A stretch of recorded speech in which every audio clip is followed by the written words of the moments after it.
that they're sort of in a village somewhere, they're working, they just want to mind their own business. But you've got to point out to them that if we don't take action, they won't be able to mind their own business because other people are going to come and maraud them. There's genuine risk of rape and murder, and the destruction of the country, and dissolution of the entire way of life. And so, yes, in the normal course of business, if you weren't under a massive attack, then people should go about their business and just live their lives. But unfortunately, if the fight comes to you, you don't have a choice. You have to fight. So you have to rally all of the people of Britain to fight for the future. Let me ask and the people if this of Britain, doesn't happen, there won't be a future. Are you ready to fight for your future, Britain? Fight for your future. Do it. Go. Will we be gagged any longer, Britain? Go. But you know what I mean, Tommy. You know what I mean. I mean, I talk to my friends in Britain, and they're like, yes, they live in a village here or there, or a town or city here or there, and they're like, well, it doesn't seem like it's really that much of a problem. I'm like, well, if you want to know what's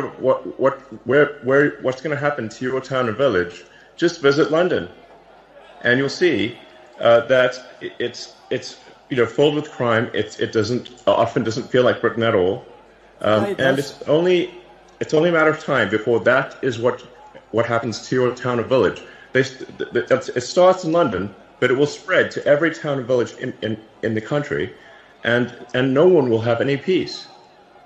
We're running out of time, people. We're running out of time. Elon, you've built rockets, you've built cars, you've built satellites, you've built AI. Things most of us couldn't dream of. It's fair to say you're a visionary. When you look at leaders in Europe and the UK today, do you think they share the same talent for future vision, or do you feel like they'll be left behind and out of touch? Well, I think we've got to have a freer country, a freer. Europe in general has to be freer. It's stifled by bureaucracy. I think it's good that Britain left the EU because there's just too much bureaucracy in the EU. But frankly, instead of really going down a path of personal freedom and deregulation and getting rid of these stifling regulations, unfortunately, the British government has pretty much stayed on par with the EU, if not in some ways made the stifling regulation worse. If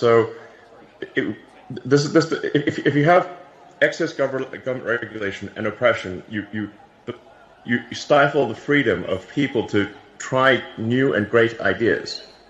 And Britain used to be a country that did amazing things, some of the boldest things on the entire planet. And that is possible in the future. But it can't be done if you've got this massive oppressive bureaucracy and a government that doesn't care about its people. And that has to change. There has to be profound change. And there's not much time left. Elon, you've said before that civilization is fragile. We agree. Yes. It's precious. When you look at the West right now, every country in the West, with its wars, its divisions, its censorship, and its declining trust in institutions, none of us trust them at all. None of the public trust them. For good reason. Are you optimistic or pessimistic about where we are heading? I think if the people of Britain take charge and actually ensure that there's a government that represents their interests and not a government that represents foreign interests, then I think Britain has a great future. And I think we can be optimistic. I think there's amazing things that are possible.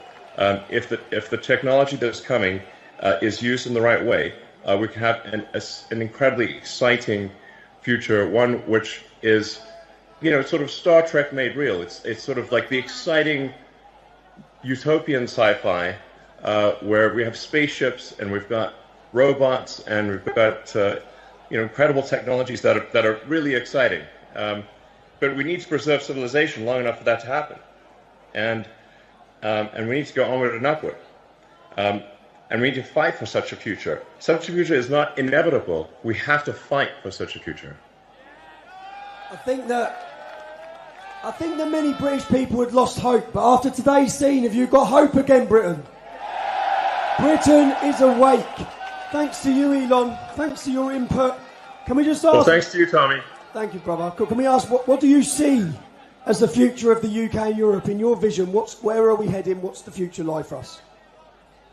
Well, I think there needs to be a future where where people take charge, where there's deregulation, a massive reduction in bureaucracy, and generally a new hope, where people look forward, wake up in the morning and look forward to the future. They're excited about what's going to happen next. But we must have revolutionary government change for that to occur. And this is not ordinary course of business sort of stuff. This really requires everyone to sort of marshal the people, to take charge, reform the government, and make sure that you actually have a government that is for the people, by the people. And that's essential. And that's not, so we're really at a fork in the road here. We're at a fork in the road to darkness or greatness. And that will be decided only in a matter of years. And we must take the path to greatness. And that's the path that's exciting and inspiring and will make life worth living. Elon, you've done more than anyone to shine a torch on the crimes committed against a generation of our daughters. On behalf of everyone and on behalf of all of us in Great Britain, you know what, we wouldn't even be in the fight. Not only are we in the fight right now, but we're on the advance. Thanks to free speech being fought for us by Elon Musk. We're very grateful, sir. You're most welcome. Thank you.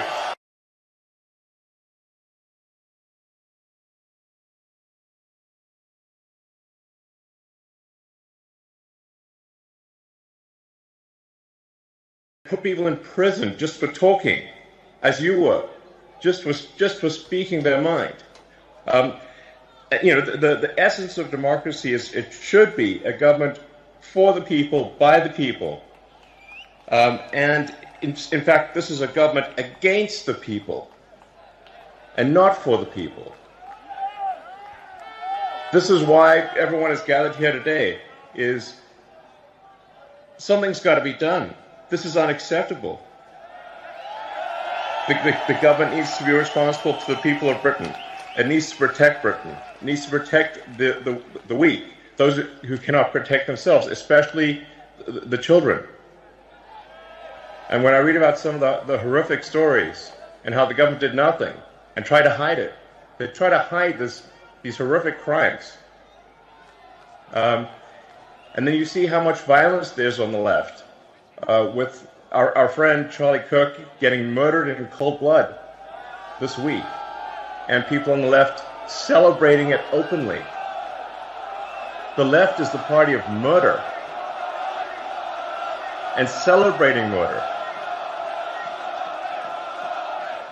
I mean, let that sink in for a minute.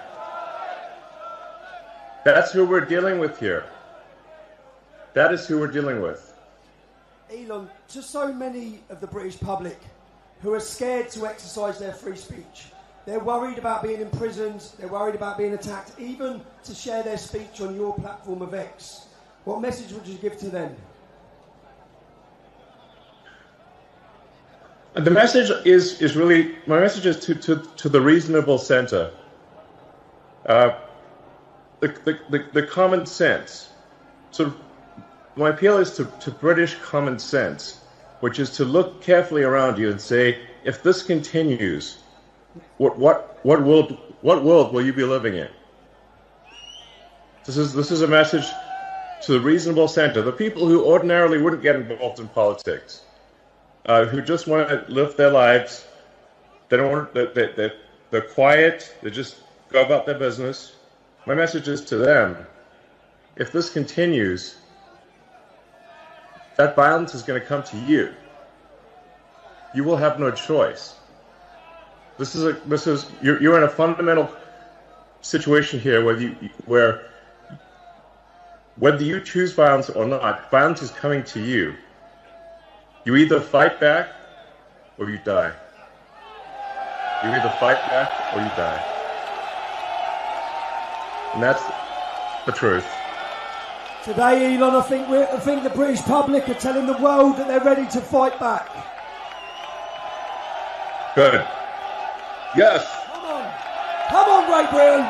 Oh! Come on. We've inspired the nation. Elon, you've spoken a lot about woke culture, the woke mind virus, and how it damages innovation and freedom of thought. We know that DEI often sees people getting jobs when they definitely don't deserve them. Do you think this culture is holding back progress in the West? And what do you think needs to happen to reverse it? Yeah, I'm appealing to sort of common sense and fairness. I want to emphasize just common sense and fairness, which is that we should make our decisions based on merit, on how, if somebody is talented and hardworking, then that should be the only means of advancement. There should not be discrimination on the basis of sex or religion or any race or anything else. And what a lot of the woke stuff is, it's actually super racist, it's super sexist, and it's often it's anti-religion, but only anti-Christian. Like, why only anti-Christian? That's unfair. So this is why, again, my message is to the reasonable middle.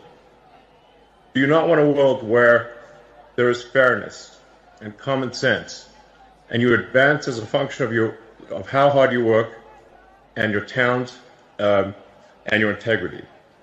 That should be all that matters. And the woke mind virus, that I call it, is against all of that. It's wrong. Thank you. Elon, we hear so much about censorship being pushed by governments and global corporations and organisations. A lot of people don't understand why we're allowing mass, uncontrolled immigration into all Western nations. Do you believe that there are powerful forces outside of elected officials, someone controlling governments, that are trying to control the flow of information, and how do we resist that pressure? I think when you look at the behavior of organizations or people, you have to say, what is the incentive for these organizations? And frankly, there's a massive incentive on the left to import voters. So if they can't convince their nation to vote for them, they're going to import people from other nations to vote for them. This is a massive factor. And frankly, it's a strategy that will succeed if it is not stopped. Thus far, it is succeeding. And you see strong movements to allow people who are not from Britain to vote in Britain, to allow people who are not from France or elsewhere to vote in those countries, and thus depriving the citizens of their democratic power. It's really a voter importation thing, and if they're allowed to succeed, if this is allowed to continue, they will succeed in importing voters, swaying the elections, and taking your vote away from you. That is 100% what is happening. Do you know what's great? The BBC and the mass media cannot control this, can they? I love it. I mean, the BBC is complicit in the destruction of Britain. And we pay for it, Elon. We pay for it. Yes. We're forced to pay for it. Do you know they send us to jail if we don't pay for it? You're forced to pay for your own destruction. It's insane. It's unfair. It is wrong.